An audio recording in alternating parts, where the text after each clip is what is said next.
One grainy photo. One empty chair. One duchess who knows exactly how to weaponize both. Last month, a single paparazzi snapshot. Meghan Markle laughing over lunch in Dubai's Mandarin Oriental detonated across the internet before most of us had finished scrolling through breakfast. Within 12 hours, trial separation, billionaire hunting, and solo brand era trended side by side like they'd been scheduled. Coincidence? Maybe. Calculated? Almost certainly. Because when Meghan goes silent and the tabloids grow deafening, something bigger than gossip is simmering off camera. Stick around. We're unpacking the dinner that launched 1,000 headlines, the disappearing duke who might be realizing titles don't pay mortgages, and the question hanging over Montecito. Was this ever a fairy tale, or just a flawlessly branded business deal? A dinner worth $4 billion. The setting sounds innocuous. A corner table, low lighting, the soft clink of silver against china. Yet the man opposite Meghan. Rumors suggest Dubai real estate titan Khalid Al Habtoor, net worth hovering near $4 billion, turns a forgettable bite into a global bombshell. No staff selfies, no phone flash. Still, one blurry frame leaks to Splash News, and suddenly the Daily Mail, page 6, even Australian breakfast TV screamed the same narrative. Duchess shops for an upgrade. Is that fair? Officially, no one's confirmed the billionaire's identity, let alone the topic of conversation. But context is everything. When your royal husband is battling headlines about lost titles, a strategic lunch with ultra-wealth takes on the shimmer of a chess move. Not a coincidence.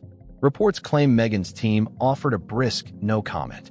Translation: keep guessing, keep talking. And talk they did, because Act 1 of any good pivot begins with a single tantalizing image. But if the dinner created sparks, Act 2 was already smoldering 8,000 miles away in California. The Duke who vanished. Back in Montecito, Prince Harry looked like he had pressed mute on public life.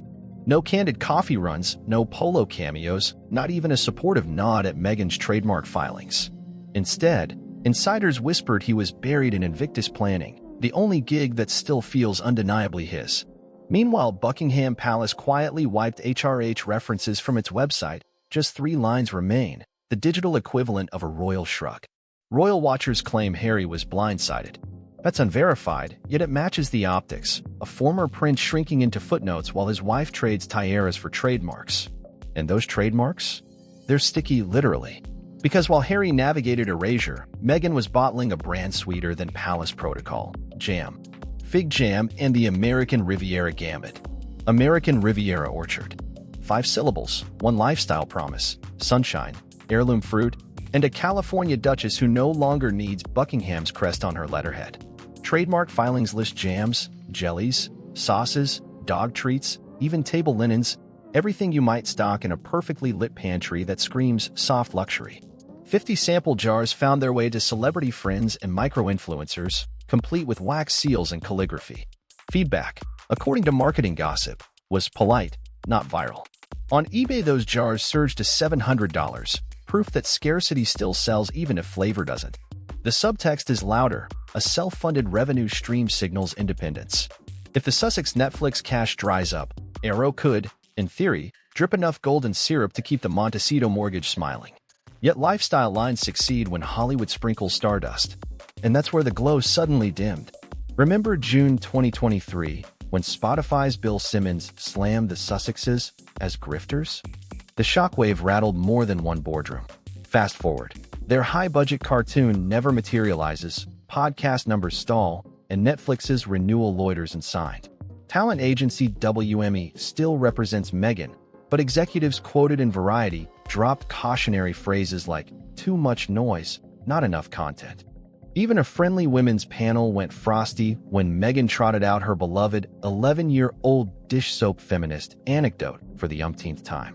Actress Brooke Shields sliced through the nostalgia with a single line. "When I was 11, I was playing a pro." Translation: fresh in the script, Duchess. Hollywood forgives anything except boredom. The timing was lethal. Industry enthusiasm cooled just as separation rumors heated. Almost as if a new storyline had to fill the vacuum. Trial separation or soft reboot? Radar Online blared, trial separation. Vanity Fair echoed, time apart. Oddly, both articles used near-identical phrasing. PR fingerprints. Anyone? Sources close to the couple insisted this wasn't divorce but space to rebuild their bond. Skeptics decoded that as, "We're workshopping the exit statement." Royal biographer Tom Quinn fanned flames by alleging Meghan assumed billionaire resources when she married Harry, only to discover a paltry £20 million fortune in an IKEA-furnished cottage. Whether true or exaggerated, the detail stuck because it felt narratively perfect. A modern princess waking to find the palace budget closer to a garden shed. Whispers of a prenup add spice. Rumored cap of $30 million unless infidelity is proven. Unverified, yes, yet compelling enough for lawyers on both sides to keep very, very busy. Hollywood might toy with reunions, but billionaire circles are a tougher audience. The billionaire sniff test. Billionaires treat romance like an acquisition. Reputation audits, family office dossiers, NDAs thicker than royal memoirs. And motive? They smell it before appetizers land. Reports claim Al Habtour's camp found the optics radioactive.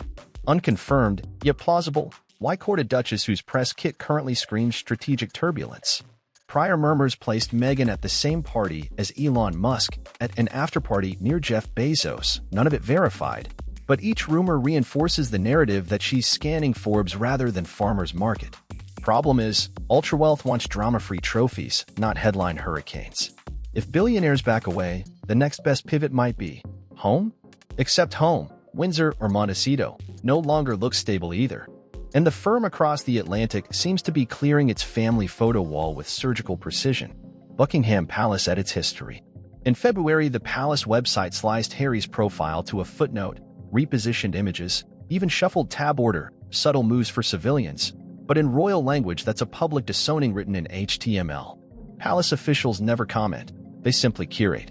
Insider blogs interpret the deletions as the crown signaling it's prepared to welcome Harry back, provided he arrives solo. Whether that door is truly ajar or bolted shut depends on which columnist you ask. Yet the revisionism dovetails perfectly with Meghan's own digital housekeeping. On her side of the ocean, Sussex quietly slips from product descriptions, press blurbs, and rumored TV pitches. Two brands splitting like silent tectonic plates, no legal filing required. And through it all, Meghan's public feed remains a blank page. The sound of strategic silence. Silence can be panic, but for seasoned media players it's leverage. Meghan overshared during the Oprah sit-down, ratings gold, but also brand-defining noise. Now she's practicing the opposite. No denial of divorce whispers, no sunshine selfie with Harry to squash rumors, no sources close to Meghan clarifying whether the billionaire dinner was business or fairy dust. When the entire planet speculates and you say nothing, you invite 1,000 versions of the truth while retaining the option to confirm whichever version benefits you later. PR professors call it negative space storytelling. Audiences fill the void with their own theories, keeping your name in the feed without you lifting a finger. Add one resurfaced clip, Meghan blinking 5 times when asked if she'll be married forever, and the internet writes your script for you. Silence becomes a megaphone. And if you're plotting a pivot, a megaphone that costs zero in its spend is priceless.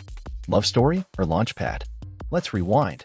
One photo in Dubai, a disappearing duke, a jam jar brand, Hollywood's cooling embrace, billionaire proximity, royal deletions, and a silence so calibrated it rivals a Swiss watch.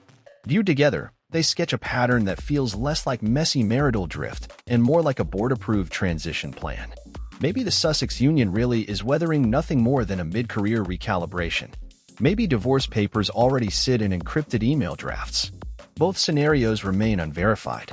What is verifiable is momentum. Meghan's personal brand edges further from the Windsor fairy tale each week, while Harry clings to titles the palace keeps erasing. So here's the question the photo never answered. If love is a story, who's holding the pen now, the Duchess, the tabloids, or the crown? Drop your take below. I'm reading every theory, every eye roll, I called it in 2018. And if high-stakes rebrands and royal plot twists are your guilty pleasure, hit subscribe, tap the bell, and buckle up, because in this saga even a quiet blink can trigger the next headline, and you won't want to miss the flash when it does.